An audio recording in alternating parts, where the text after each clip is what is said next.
Mix 1041 and MixTV.tv. We are joined by our friends from Allon Planning Partners. It's Jay and Brittany Hagee. Welcome in. So glad to have you in the studio. Good morning. Great to be here, Bridget. Thank you. Okay, so we have been doing a series here. You guys are the hosts of the Allon Exchange radio and television program. So you guys get questions in all the time from listeners and viewers. So we have a list of questions here. Going to get a couple of these in here so you guys are able to provide these solid answers to these questions. So here is the first question we have. It says, I have a large lump sum of cash. Should I keep the cash, pay off my debts, or invest it somewhere else? Okay, well, that's a very broad question, but we're glad to help provide the best answer that we can. That's not abnormal in today's culture, especially where we've been in the volatile markets, to say, hey, I've got money sitting on the sideline in cash because I was scared. I was scared, and rightfully so. We've been through a lot of volatility. Most of the time it's because, if you've pulled everything out or have a lot more in cash, you probably don't have what we've called a comprehensive plan, and you don't know how exactly you should be invested in this time, and that's okay. But we always are going to encourage debt payoff, right? We're never going to say, hey, don't pay off your debts, because financial freedom starts when you're debt free. Financial freedom starts whenever I don't owe anybody any bills, and I wake up and the salary that I have coming in, or the retirement funds that I have, are mine to spend and not the bank's, right? So we want to say, sure, pay off those debts, make that number one. Right. But how you invest actually past that is really going to be different for every individual that we talk to, because every individual that comes in our offices have different assets, they have different goals, different desires.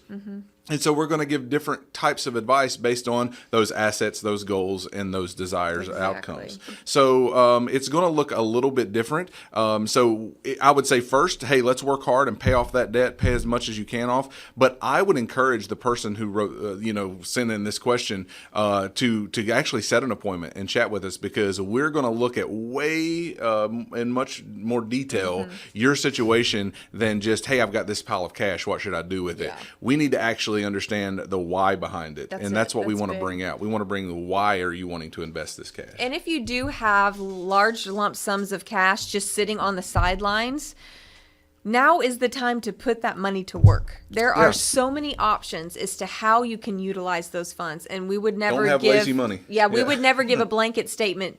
Invest here, do it this way, do it that way, because it really is so specific based on the number of things that Jay just mentioned: your income, your assets, what other investments you hold, what the purpose is for that money. There's so many options though, and you do not want lazy money. Exactly what he just said. You want your money to work for you, and if it's sitting on the sidelines, if it's just sitting in cash in a bank account, or maybe in a, we had a client come in, a family come in that we met with recently, and they said that they had a large lump sum of money literally underneath their mattress. And so that may be the case. If that's you listening, make your money work for you. If it's sitting like that, it's actually losing money. You're losing purchasing power, because inflation is eating away at that cash just by it sitting there. At least earn some kind of basic interest. If nothing else, put that money to work for you. And one benefit for couples, especially, because I know a lot of times spouses come in and they have disagreements on how the money should be invested or should be spent. Or one says, I want to keep it in a can in the backyard. And the other one says,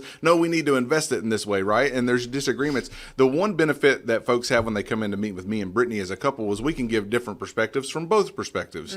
And so we had this recently. Me and Brittany was sitting down with a couple, and they had a lump sum of cash, and they said, one spouse said, I want to save everything that I can and have it all in a savings account and never touch it. And the other spouse said, well, I want to pay off our debts and then invest the rest, right?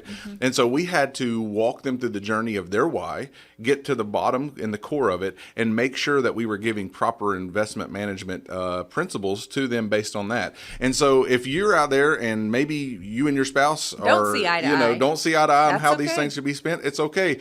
me and Brittany sometimes have to walk through that together, right? About how our own money should be spent or saved. Sure. And so we have, Normal. we love to help people walk through that process, no matter if you're an individual or you're a couple who are having a little bit of not seeing eye to eye on that. So we would love to sit down with you and offer some advice for you in that situation. Right. You guys have been there. You have that experience. That's Jay and Brittany Hagee, Allon Planning Partners, also hosts of the Allon Exchange radio and TV program. So here's another question for you. It says, I'm about to turn 62, and many of my friends are telling me I should file for Social Security right away and start receiving my benefits now, since we don't know how long Social Security will be around.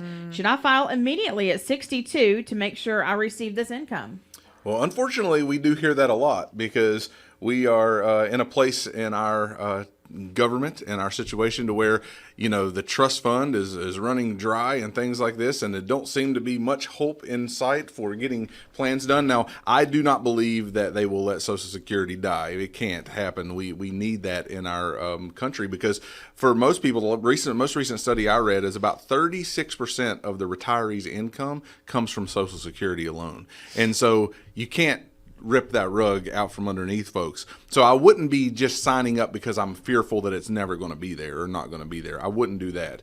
But you need to take a few things into consideration when it comes to Social Security on when you should file. I had a lady come in a couple weeks back, and she was turning 62, and she says, "Hey, I'm getting ready to get an extra $1,500 to my budget a month, and I'm super excited." And then I walked her through the process. I said, "Well, wait a minute. Do you still work?" And a lot of people don't realize that if they are still working, they will be penalized after a certain amount and get that Social Security taken back from them. And so when we walked through the process, she was making a really good salary, you know, around $70,000 a year. The first $20,000 she was able to keep, but then there's a penalty on that other $50,000 for $1 for every $2 that she makes. So her penalty basis was going to be more than what she was going to receive in Social Security. Yeah. So it was going to rip that money right out from her hands, and she was going to have to take a haircut on that Social Security income in order to get it early. So if you're still working, you probably don't want to take Social Security at 62. Now, some people can if they're making under the threshold, but you know, I would not say that, hey, we need to go out right away and file for Social Security at 62 in every situation. That's a very individualized decision that we're going to make with you. Yeah, it definitely is. There's pros and cons no matter when you file. Those are a few cons, right? A pro in waiting is that from your full retirement age, whether it's 66, 67, somewhere around there, if you wait until then and you determine, I want to delay it, I want to not take it yet. Every year you wait past your full retirement age up to age 70, you will receive an 8% increase into your Social Security benefit. So an 8% guaranteed increase on your benefit. That's a huge bump. So, I mean, think about that over 4 years. How much? A 32% increase on your Social Security benefit. And I know not everyone can wait, but those of you who are listening today or maybe watching today that are still working, that have an income, maybe that have other assets that you maybe would begin drawing from and could delay taking Social Security till 70, that may be something to consider because of the drastic increase you would get by waiting. Now, when Social Security was established back in the 1930s, think about how different it is now than it was then, just in our overall life expectancy even.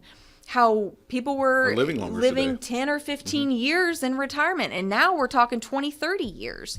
So the program is definitely going to have to change. It's going to have to change to be able to sustain the longevity that we're experiencing, because it wasn't designed that way back in 1930 when the 30s when it was established. So no fear in that we don't believe that it's going to just dissipate or be totally withdrawn.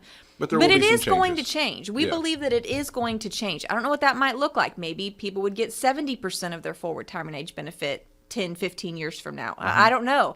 But it will probably look different for us, definitely different for our kids, you know. Oh, absolutely.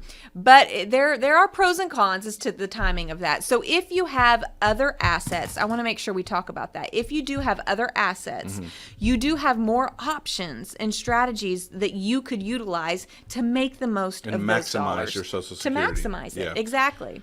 Because ultimately, we want folks to know you don't have to make these decisions in a bubble on your own. You don't have to figure out, okay, when is the best time I should take Social Security? We'll help you demystify that, and we'll help you break down your income plan that gives you the maximization of Social Security, your investment strategy, things like this, so that you don't have to go it alone. And that's why you meet with a professional like us, so that we can provide those services for you.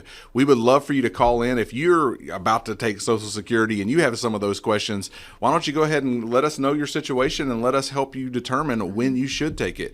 That's 423-315-1441 or at allonplanning.com. That's ALLON planning.com. And you can schedule an appointment right on our calendar from there. We would love to meet with you and help you kind of bring peace to all of these financial questions that you have. This has been such a great series. You guys have answered these questions so thoroughly. And we appreciate the listeners and viewers that have sent in these questions. Absolutely. Again, that's Jay and Brittany Hagee with Allon Planning Partners and hosts of the Allon Exchange radio and TV program. Again, their number 423-315-1441 or online at allonplanning.com. Jay and Brittany, thank you so much. Thank you, Bridget. Thanks for having us.